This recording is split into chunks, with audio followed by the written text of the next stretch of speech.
ناظرین السلام علیکم ورحمۃ اللہ وبرکاتہ۔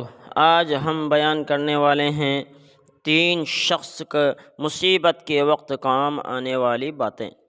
حضرت عبداللہ بن عمر رضی اللہ عنہما فرماتے ہیں کہ میں نے رسول اللہ صلی اللہ علیہ وسلم کو یہ ارشاد فرماتے ہوئے سنا کہ تم سے پہلے کسی امت کے 3 شخص ایک سفر پر نکلے، چلتے چلتے رات ہو گئی۔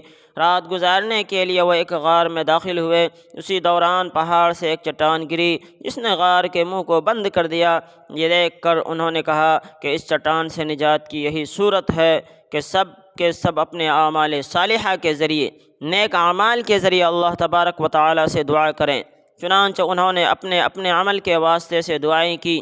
ان میں سے ایک نے کہا، یا اللہ، آپ جانتے ہیں کہ میرے ماں باپ بہت بوڑھے تھے۔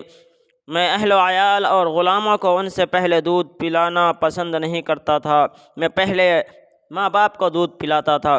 ایک دن میں ایک چیز کی تلاش میں دور نکل گیا۔ جب واپس لوٹ کر آیا تو والدین سو چکے تھے۔ پھر بھی میں نے ان کے لیے شام کا دودھ دوہا اور پیالے میں لے کر ان کی خدمت میں حاضر ہوا تو دیکھا کہ وہ اس وقت بھی سو رہے ہیں۔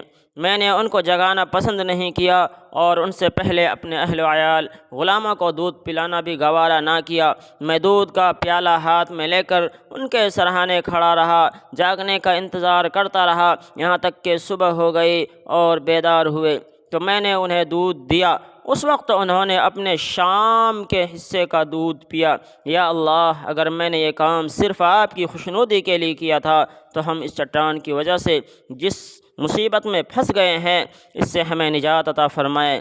اس دعا کے نتیجے میں وہ چٹان تھوڑی سی سرک گئی لیکن باہر نکلنا ممکن نہ ہوا۔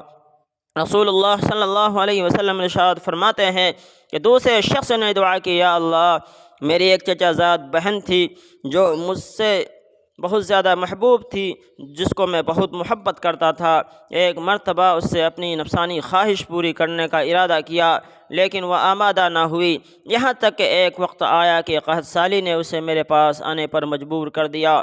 میں نے اسے اس شرط پر 120 دینار دیے کہ وہ تنہائی میں مجھ سے ملے۔ وہ آمادہ ہو گئی، تیار ہو گئی، یہاں تک کہ جب میں اس پر قابو پا چکا اور قریب تھا کہ میں اپنی نفسانی خواہش پوری کروں تو اس نے کہا، میں تمہارے لیے اس بات کو حلال نہیں سمجھتی۔ میں سمجھتی ہوں کہ تم اس مہر کو ناحق توڑ دو۔ یہ سن کر میں اپنے برے ارادے سے باز آ گیا اور میں اس سے دور ہو گیا، حالانکہ مجھے اس سے بہت زیادہ محبت تھی، اور میں نے وہ سونے کے دینار بھی چھوڑ دیے جو اسے دیے تھے۔ یا اللہ، اگر میں نے یہ کام آپ کی رضا کے لیے کیا تھا تو ہماری اس مصیبت کو دور فرما دے۔ چنانچہ وہ چٹان کچھ اور سرک گئی لیکن پھر بھی نکلنا ممکن نہ ہوا۔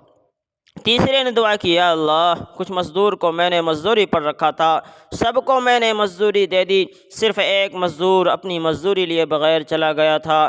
میں نے اس کی مزدوری کی رقم کو کاروبار میں لگا دیا، یہاں تک کہ مال میں بہت اضافہ ہو گیا۔ کچھ عرصہ کے بعد ایک دن وہ آیا اور آ کر کہا، اے اللہ کے بندے، مجھے میری مزدوری دے۔ میں نے کہا، یہ اونٹ، گائے، بکریاں، غلام جو تمہیں نظر آ رہے ہیں، یہ تمہاری مزدوری ہے، یعنی تمہاری مزدوری کو کاروبار میں لگا کر یہ منافع حاصل ہوا ہے۔ اس نے کہا، اللہ کے بندے، مذاق نہ کر۔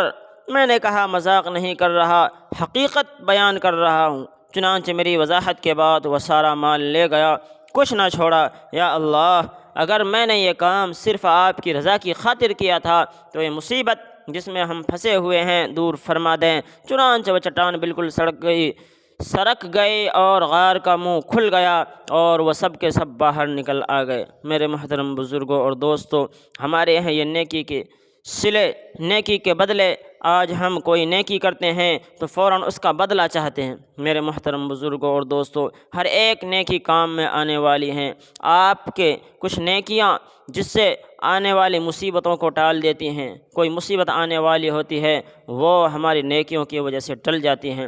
آپ نیکی کریں، اس کا بدلہ جلد نہ ڈھونڈیں، ضرور بھی ضرور بدلہ ملتا ہے، یا تو اس جیسے کوئی مصیبت ٹل جاتی ہے۔ بھائیو، بزرگوں اور دوستو، اللہ تبارک و تعالی ہم سب کو اپنے والدین کے ساتھ اچھے اخلاق سے پیش آنے کی توفیق عطا فرمائے۔ ہم سب کو اپنے والدین کا اطاعت گزار فرما بردار بنائے۔ بھائیو بزرگوں دوستو، ویڈیو کو زیادہ سے زیادہ شیئر کریں۔ السلام علیکم ورحمۃ اللہ وبرکاتہ۔